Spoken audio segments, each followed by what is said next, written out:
let's talk about some ways that you can improve your leads. Here's a checklist. You can find it on page 160 in chapter 7 of your textbook. Be specific rather than vague and abstract. What does that mean? Good leads contain interesting detail, something that will grab the reader.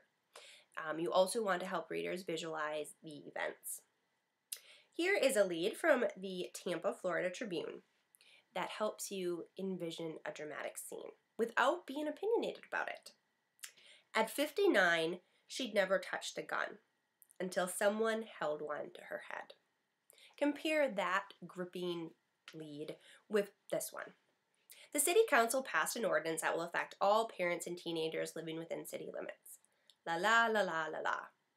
It's an ordinance, we don't really know what it means, it's going to affect you, but we don't tell you why or how. Not a very good lead. Revised this way would be better. The City Council ignored the objections of the mayor and numerous parents and voted 6-1 Monday to enact a dusk-to-dawn curfew to keep youngsters off city streets. Much better. Avoid stating the obvious or the negative. The school board has decided to spend the additional funds it received from the state. Well, of course they're going to spend the money that they got from the state.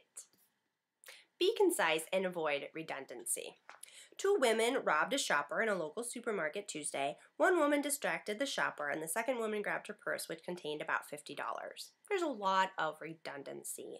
Woman, woman, woman. We hear that 3 times. They robbed a shopper. You hear shopper 2 or 3 times. This would be better. 2 women stole a purse containing $50 from a shopper in a local supermarket on Tuesday.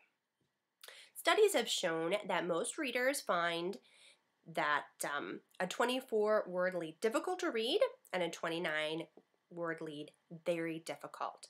It is better to shoot for between 18 to 20 words. Localize a lead. You always want to let people know why it is important and how it affects their lives. People want to read about what affects their lives, not what affects someone's life across the country. So, for instance, the FBI reported Tuesday that the number of violent crimes in the U.S. rose 8.3% during the last year. Localize this by saying instead, the number of violent crimes committed in the city last year rose 5.4% compared to a national average of 8.3%, the FBI reported Tuesday.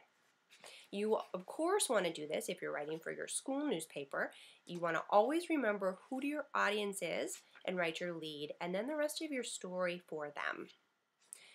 Eliminate statements of opinion, including one-word labels such as interesting and alert. You're going to hear this from me time and time again this semester.